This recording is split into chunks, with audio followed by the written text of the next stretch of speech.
Jim Obergefell's name is now in the history book for his landmark win in the Supreme Court, making marriage equality the law of the land. But now, 10 years later, the temperature on a number of social issues has changed dramatically, and there's a chance the ruling will be revisited by the Supreme Court. Jim is here to look back on Obergefell v. Hodges, his relationship with his husband, his late husband, John Arthur, and to give us his thoughts on the future of same sex marriage as we've come to know it in this country. Jim, great to see you again. Thank you so much for spending some time with me. Likewise, Katie, always good to see you, and thanks for inviting me to talk. So let's talk about the rumblings that we've been hearing, Jim, about the possibility that the Supreme Court will in fact revisit your case. Uh, when you hear about this, I'm curious what goes through your head, how it makes you feel, and the emotions it elicits. Well, I think the first thing that runs through my mind whenever I hear about challenges to Obergefell is why? How does my marriage, how does any queer marriage harm any other person in this country? And from there, I go into anger that the highest court in the land, we have two justices who have come out and point blank said they would like to overturn Obergefell. And in fact, one of those justices, his own marriage exists only because of a Supreme Court decision, Loving versus Virginia. You're talking But about Clarence Thomas, of course. correct. And Alito has also come out to say that he thinks Obergefell was wrongly decided. And I just don't understand why. I always thought in this country, we were a country of equal justice under law, a country that believed in equality for all people. And yet here we have these justices, we have elected officials, we have county officials, we have all of these people saying, well, these marriages shouldn't be allowed and we should overturn this. And I just continually come back, Katie, to that question of why. How on earth does any queer marriage impact anyone else? We simply wanted the right to marry, to say I do to the person we love, and to have our marriages, our relationships, our families treated just like any other. So I'm angry, I'm disheartened, I'm disillusioned by all of these calls for marriage equality to be overturned. Let's go back and talk about how you ended up being part of history and in this Supreme Court case. Tell us a little bit about your late husband, John Arthur, and what led you to this moment in time 10 years ago. Well, John was just this incredibly generous, charming, witty man. And I was lucky enough to meet and fall in love with him, and he loved me in return. And in 2011, John was diagnosed with ALS. And with that diagnosis, the end is coming sooner rather than later. Well, on June 26, 2013, I was standing next to his bed holding his hand when the Supreme Court released their decision in United States versus Windsor. And that decision struck down the Federal Defense of Marriage Act, which had defined marriages between only one man and one woman. And John and I talked marriage early on in our relationship back in the mid 90s, but we wanted marriage and everything it meant. We didn't want just a symbolic ceremony. So as that news was sinking in, I realized, wait, here's our opportunity, our chance before John dies to get married and to have at least the federal government recognize us and treat us with dignity and respect as a married couple. Now, we lived in Ohio, which had its own state level Defense of Marriage Act. So we weren't able to get married in Ohio. We weren't able to get a marriage license. So here we were, a dying man with no physical abilities. We had to figure out how to take him to another state to do something millions of others took for granted. So we relatively quickly settled on Maryland because I could go to Maryland on my own to apply for the marriage license. Every other state required both people to appear in person. And for me, my whole goal was to keep John as safe and as comfortable as possible. So that meant he did not have to go to Maryland for that part of the process. But then how do we get to Maryland? Well, I wasn't willing to put him in his wheelchair in our minivan. I wasn't willing to put him in an ambulance. Both of those would have been incredibly painful and uncomfortable for him. And I couldn't take him to the Cincinnati International Airport and fly commercially. He had no abilities. So we ended up chartering a medical jet. And through the generosity of our friends and family, they covered the entire $14,000 cost of that jet. So we flew to Baltimore Washington International Airport, where we landed, parked on the tarmac, and with John's Aunt Paulette officiating, we got to say those words we had wanted to say for so long. I thee wed. And that was all we wanted to do. We had no intention of doing anything other than living out John's remaining days as husband and husband. But a friend who was on the Cincinnati Enquirer editorial board, when she learned about our plans, she said, I want to write a story. Would you allow me? And she sent a photographer to Baltimore to meet us in that airplane. And that story came out online 2 days after we got married.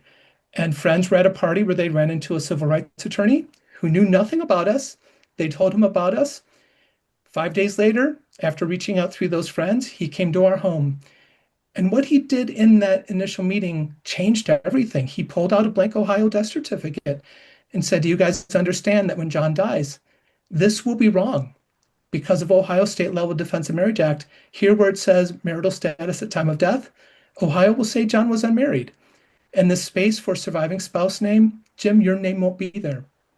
He asked if we wanted to do something about it. We talked about it and said yes.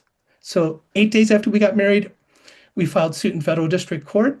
And 11 days after we were married, I was in that courtroom for the hearing on our case. And we won in a decision by federal Judge Timothy Black that same day. Then what happened? Well, John died 3 months later to the day, but he died a married man. But after he died, then Ohio could and did appeal their loss in our lawsuit. And they also appealed a win that our attorney, Al Gerhardstein, had on a second marriage equality related case. It was about same sex couples and birth certificates for their children. They sued to have those birth certificates be accurate, listing both parents. They also won. So Ohio appealed those two cases, and we went to the Sixth Circuit along with cases related to marriage equality from Kentucky, Tennessee, and Michigan. And in December of 2014, the Sixth Circuit Court of Appeals ruled against us. But the silver lining on that decision, it was the first circuit court to rule against marriage equality, which meant potentially the Supreme Court would accept an appeal, which they did. And that led me to the Supreme Court in Obergefell v. Hodges. Tell me what it was like when you got that decision. That was an amazing day to be seated in that courtroom and to hear Justice Kennedy say, you deserve the right to be married. You deserve the right to have your marriages recognized by all states.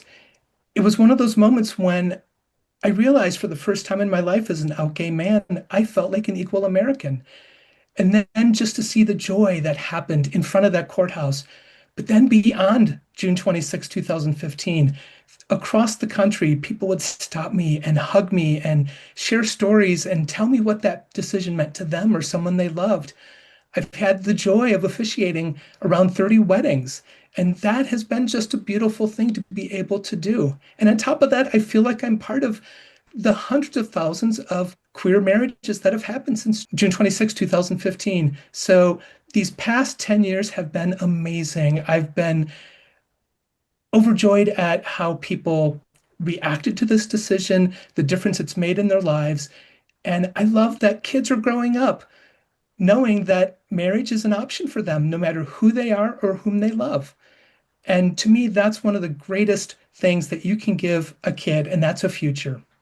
A lot of things have changed, Jim, as you well know, in the last 10 years. While 68% of Americans support same-sex marriage, according to a Pew Research report or survey, Republican support, which peaked at 55%, has gradually fallen to 41%, the lowest point since 2016. To what do you attribute these declining numbers?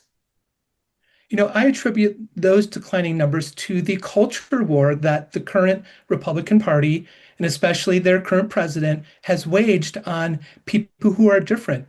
If you're not white, Christian, and male, you are a target for that political party in so many ways. And unfortunately, that has had an impact on the support for marriage equality and on the way our trans community is treated, and so many other ways. I mean, people of color, immigrants, we're all under attack these days. So that's where I really lay the cause for that drop in support is the changes in our nation that have been brought about by this current president in his last term and in his current term. State level attacks on LGBTQ people, as you know, particularly transgender people, have escalated dramatically in the last decade. In 2024, the ACLU tracked 533 anti-LGBTQ bills that have been introduced or are advancing across the US. Tell me about some of the laws that have been passed at the state level that fall along these lines. And we're seeing this in states across the country, but here in Ohio alone, where I live, there have been laws that have been passed to ban gender affirming care. And all that does is put these kids at risk of suicide. It is denying life-saving care to trans kids. There have been bills to ban restroom use. I mean, there have been attempts in some states to say that trans people, period, can't use a public restroom. How on earth is that humane? How on earth is that decent to any human being? There are laws that are attacking our right to adopt and to go and to use alternative reproductive technologies to build or expand our families. And let's remember that alternative reproductive technologies, those don't help just the queer community, those help the straight community. There are laws that have banned the teaching of history that might make someone uncomfortable, or the teaching of accurate history. There are so many things happening across this country at the state level that is harmful to the queer community and really all marginalized communities. And it's distressing to see that there is so much hate in our nation when these state legislatures really should be focusing on things that make life better for everyone in their state. Let's focus on jobs. Let's focus on the environment. Let's focus on healthcare. Let's stop these attacks on a marginalized community. All that does is raise the temperature in our country, the political temperature, and all it does is it's their attempt to earn points with an extreme part of their community, and that isn't good for anyone. Let's talk about the chance that the Supreme Court may revisit Obergefell versus Hodges. Um, Explain how the case has made its way back to the Supreme Court, Jim. Well, right after the decision, within a day, there was a county clerk in Kentucky, Kim Davis, who refused to issue marriage licenses to a same-sex couple. And she lost, as she should have, because the law of the nation, when she refused, said all queer couples are due the right to get a marriage license and to affirm their love to another person and to marry. And she ignored those laws. So what she experienced was what she should have experienced.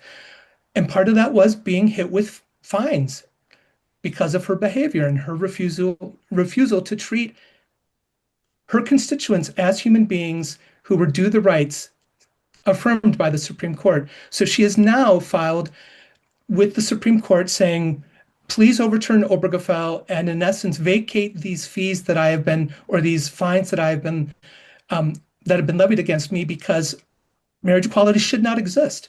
So it's now in the Supreme Court's court, for lack of a better phrase. We have to wait and see what they do. What is your feeling and what have you heard about the potential of the court, the high court taking it up?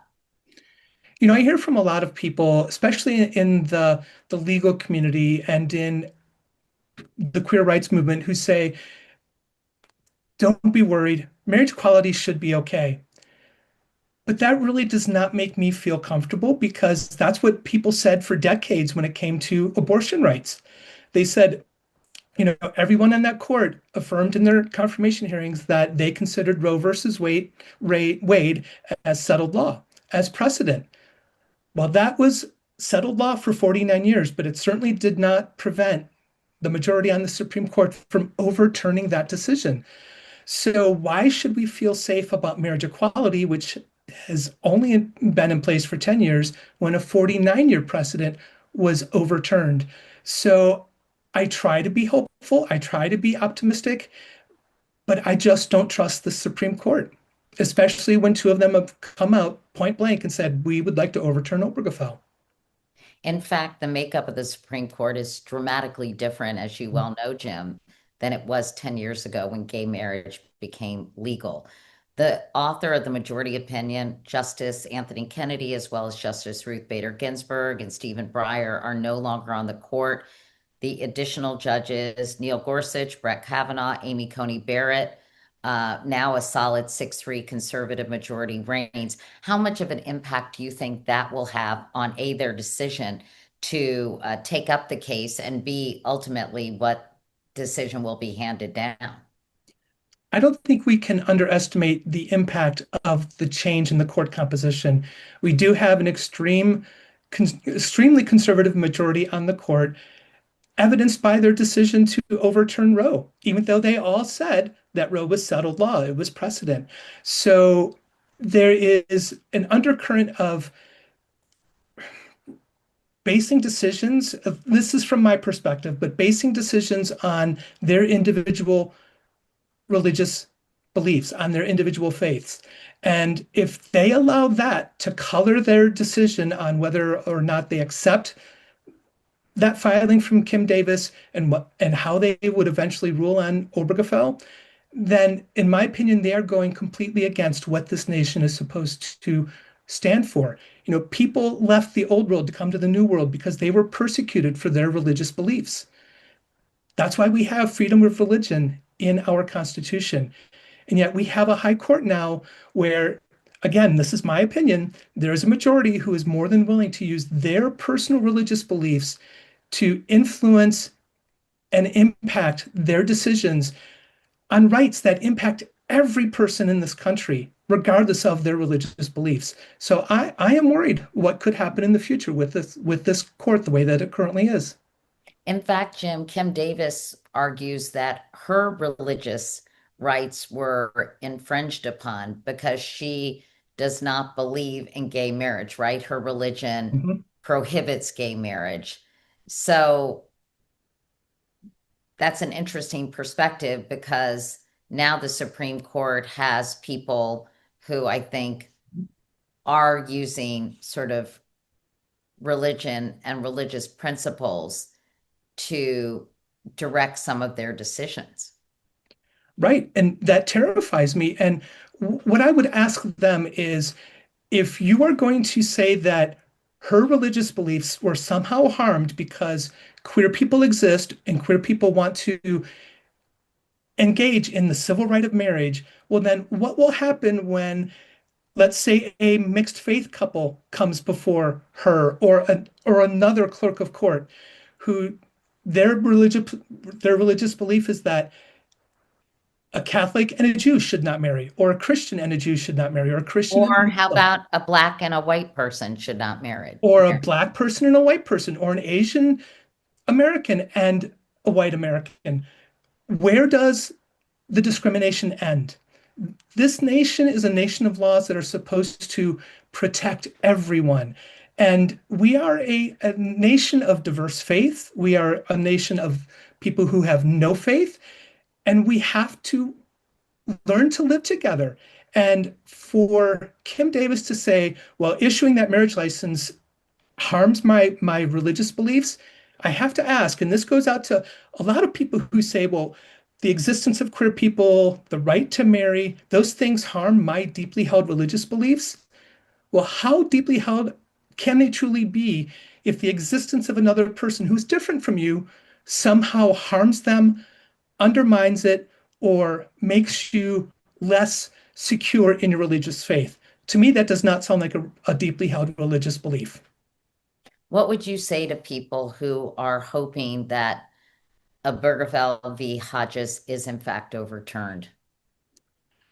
I would ask them to think how they would feel if someone came to them and said, "Well, you know, we've done this audit, and there's something about your marriage that we don't like, something about your marriage that offends us, and we're going to fight to have it overturned. How would you feel? Think about your kids, your grandkids, your great grandkids. There's every possibility that one or more of them are or will be queer. As a parent, as a grandparent, your job is to love your child unconditionally and to want the best for them. And if you celebrate the downfall of marriage equality, the overturning of Obergefell, well, then you are celebrating taking away a future that your child, your grandchild, a friend, a relative, a neighbor, a coworker, a future that they had. And how is that right? How does that make you better? And think about that. Just think about the harm you're doing to other people in this nation. And also, please explain to me, because this has never been explained, how does the existence of my marriage or any other queer marriage harm you or your marriage? I'm still waiting for an answer on that. So I would ask all of them to think about that. How does the existence of someone who's different from you, whose relationship, whose faith is different from yours, how on earth does that harm you? Do you plan to get involved if, in fact, the Supreme Court takes up this case, Jim? Well, if that should happen, I will absolutely be involved in any way that I can, whatever that looks like. I'm also involved in the effort here in the state of Ohio to um, for two ballot issues, one that would make non-discrimination the law of the state, and also one that would repeal the existing state level Defense of Marriage Act. So I will be involved in any way that I can because marriage is a right that we all deserve. We all deserve the right to say, you're the person I love, you're the person I choose to spend my life with, and I want my state, I want my country to see us, to see our relationship, and to treat us with respect. We all deserve that. We don't harm anyone else in this country, in this world, by falling in love, by saying I do. All we are doing is making that commitment to the most important person in our world. And that doesn't harm any other person. And in fact, Jim, a lot of this is about being afforded some of the rights and privileges given to married couples in this country. So it's not just respect, it's also benefits, correct? That is correct. And Katie, I'm glad you say that because honestly, when we filed our lawsuit, it had really nothing to do with those types of benefits. For us, it was all about respect. John deserved to die a married man. And there was a restriction on his family cemetery plot that said only direct descendants and their spouses could be memorialized or interred in that cemetery plot. So that was something that we were dealing with. Yeah, we knew there were benefits. We knew there were Social Security benefits, tax benefits, all of these other benefits that come with marriage. But for us, our lawsuit started from a place of we deserve to exist. We want John to be treated with dignity. He deserves to have his last record as a person be accurate. So it's funny, I always focus on that part of the fight. And because I know there's so much more that marriage confers and so many rights and protections and benefits that come with marriage. But our fight was about each other and being treated with dignity and allowing John to die a married man. Someone asked on one of my social media platforms, Jim, what happens to existing same-sex marriages if, in fact, the law is overturned? You know, one of the things that concerns me is we don't know what the Supreme Court could do in any ruling on marriage equality. They could say all existing marriages that occurred after Obergefell v. Hodges are still valid and still exist. They could decide to invalidate all of them. That part, I think, is less likely because think of the disaster, think of the mess that would create, not just for couples, but for families across the country. But I don't know what the court could do. And I really don't put anything past them.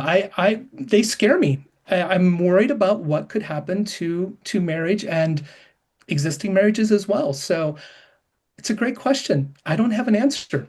I'd have to ask people much smarter than me when it comes to law to really have a valid or thoughtful response to that. I just don't know. Jim, do you know how many states have trigger laws that will automatically make same-sex marriage illegal in those states if Obergefell v. Hodges is overturned by the Supreme Court? The last number that I saw, Katie, is that 32 states have existing laws or state constitutional amendments that could immediately go into effect if Obergefell is overturned. So 32 states, much more than half of our country, could once again go back to a place where a queer couple in that state would be banned, would be prevented from getting a marriage license and marrying in the place they call home. Jim Obergefell, it's always great to see you. Thank you so much. Thank you, Katie. I always enjoy it.